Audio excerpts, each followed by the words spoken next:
Okay, I'm going to call this cooking with my preps, but what I'm going to do is make some gravy here. As you can see, I've opened 2 jars of the wild pork, and you can just fork this and it falls right apart. It's no way it's going to be tough once it's been pressure canned. You can. So we're going to put that in later. And basically what I'm going to do right now is I'm going to make some quick, easy flour gravy. I got some flour in a bowl. And what I'm going to do is, see if I can set this here, and y'all can kind of see what I'm doing. Okay, what I'm going to do is, when you're making flour gravy, some flour, some cold water, a whisk. Okay, now see, it's getting doughy, and what you want is you want this thin. You want it about the consistency a little thicker than milk, kind of like clabbered milk, I guess. What I do is just get it all stirred up in there real good. And the thing about it is you can add more as you go. I don't measure it, so you can add more as you go or less, depending on how much gravy you want to make. Now all I've put in this pan over here is just basically some what I got in there is just basically the juice off the pork and a little bit of water in there to fix it so it makes all the gravy you want. And once you get this all stirred up in here, and about, can you see that? About that consistency right there is what you want. A little thicker than milk, but not cake batter.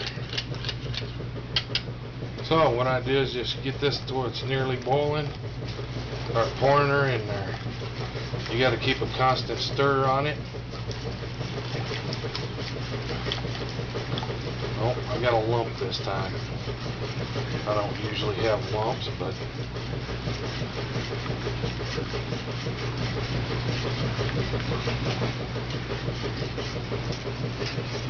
now see how that's starting to thicken up a little bit.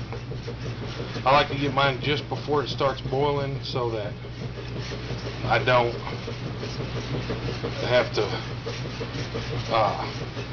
worry about having it all clot up on me real quick. And then you just let her cook in and cook down and cook the flour in. It's basically all you're doing right here is cooking the flour.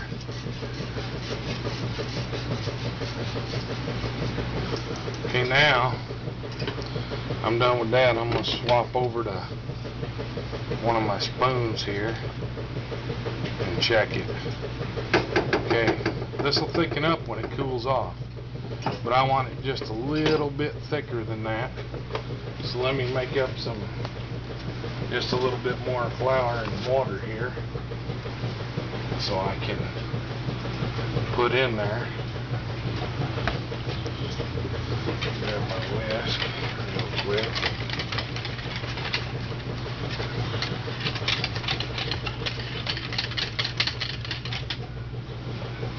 Yep.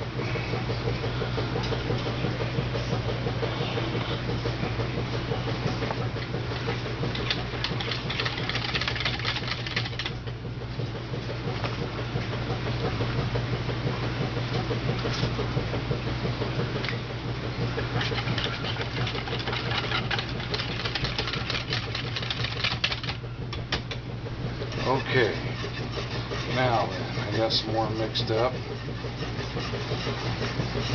You want it almost the thickness that you want.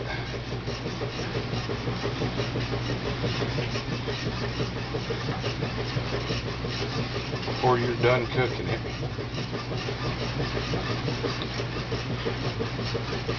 Alright, that's going to be just about perfect right there. Now, because my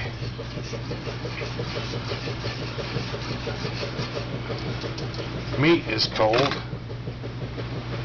we're going to take this, we're just going to chop it up with a fork right in the jar and kind of get that turned. Sorry, I'm left-handed.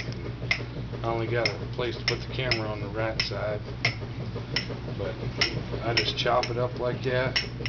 It don't matter, a bunch of different size chunks. It's all good. You can eat this stuff just like it is right out of the jar, or you can heat it up. Whenever I'm making pork gravy, I like to put it in the gravy and get it let the gravy heat it up while it's cooking that flour in there. And I'm gonna tell you, all I added was some salt and pepper in here because that's just what I like, just the way I like mine. But you add all your spices before you put that in there. Get that stirred up in there. Let that meat start heating up. Looky there. Alright. See that? Good old wild pork gravy. And we'll let that simmer there just for a minute. I got some rice here that we're going to put it over. Just prepping that, saving that rice and beans. And I'm over here, and I got some nice homemade biscuits to go with it. I'll give you one last look at the gravy here. See if y'all can smell that. All that nice salt and pepper, gravy thickening up. And look, it's even better than grandma's. There ain't no lumps. Well, that's it. That's how you make easy gravy out of flour. Now what I'm gonna do is turn this off because it's in a cast iron pan. I'm gonna put the lid over it. Let it set for about 10 minutes. The flour will finish cooking and all your meat will be hot. Be ready to eat.